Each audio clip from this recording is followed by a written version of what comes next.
Once upon a time, there lived a young boy called Jack, whose family's sole source of income came from the milk that their cow provided.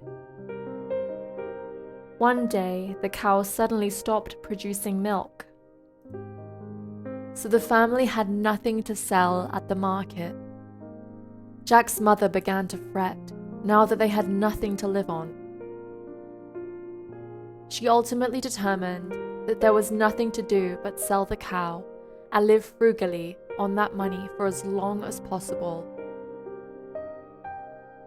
So, she charged Jack to go and sell the cow at market for no less than £10. While Jack was on his way to the market, he came across an elderly man. "Why, good morning," greeted the stranger. Jack politely returned the greeting, and the two began to converse about why Jack had a milking cow for a companion. "If you were looking to sell, then I have just the thing," said the old man, and he rummaged around in his pockets and presented 5 beans to Jack. "5 common beans," scoffed Jack. "That won't even fill me up for dinner." "Ah, but these aren't just ordinary beans," replied the man. "If you plant them in the ground, overnight they will shoot up into stalks that reach the sky." Jack thought for a while, but soon agreed to trade his cow for the handful of beans, on the condition that if the beans did not do as the man claimed, then Jack would get his cow back. However, when Jack returned home, his mother was angry at his impulsive trade. She threw the beans onto the ground and sent Jack to bed with no dinner. When Jack awoke the next morning and drew his curtains, he was flabbergasted to see an enormous beanstalk which reached the clouds and beyond. Jack was so excited that he ran outside without getting dressed first. He was dying to see what lay above the clouds. So he eagerly began to climb the beanstalk. Jack climbed and climbed. Soon he was above the clouds and was surprised to see a wide path stretching horizontally before him.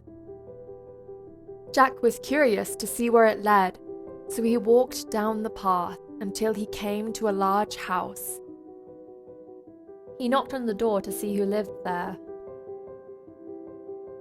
A large woman, much taller than his own mother, opened the door, and Jack asked if she couldn't spare him some breakfast. The woman, who happened to be the wife of a man-eating ogre, replied, "Breakfast? Indeed, I believe you shall end up as breakfast, since my husband loves the taste of human flesh."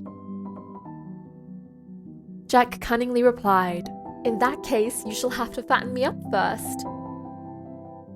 The woman laughed and immediately took a liking to Jack. She invited him in, and the two breakfasted on porridge until a booming voice echoed throughout the house. "Fee, fi, fo, fum. I smell the blood of an Englishman." The woman quickly pushed Jack into the oven to hide, before a massive ogre burst into the room. Luckily, the woman was able to assure her husband that the smell came from the boiling bones of a previous human victim. As the ogre ate his breakfast, he began to count 3 bags of gold coins, but the food soon put him into a slumber. Once Jack saw that the ogre was asleep, he seized one of the bags of gold and ran out of the house and down the path. Once he reached the beanstalk, he threw the bag of gold down through the clouds, then hastily climbed back down the stalk himself. Once Jack reached the bottom of the beanstalk, he found his mother picking up pieces of gold from the ground and claiming it had rained gold. After his expedition, Jack's family had enough to live on for a long while. But now, Jack had a taste for stealing, and he couldn't stop himself from going up the beanstalk a second time. He repeated the same process as the first time, and this time came back down the beanstalk with a magic hen, which laid a golden egg when it was commanded to lay. On his third excursion up the beanstalk, Jack snuck into the ogre's kitchen and hid himself once more.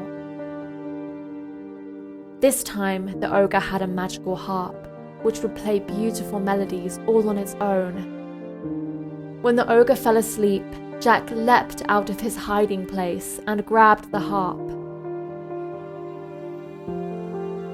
But the harp was loyal to the ogre and cried out, "Master, wake up!" The ogre suddenly awoke and saw Jack making off. He jumped out of his chair and chased Jack down the path and started to climb down the beanstalk after him. As he was hurrying down, Jack called to his mother and bid her find an axe and chop down the plant. He jumped off, and his mother chopped and chopped with all her might, until the beanstalk and the ogre fell sideways toward the ground. The ogre hit his crown and died on the spot. So Jack never had to face any consequences for his burglary or breaking and entering, and his family lived rich and happy till the end of their lives.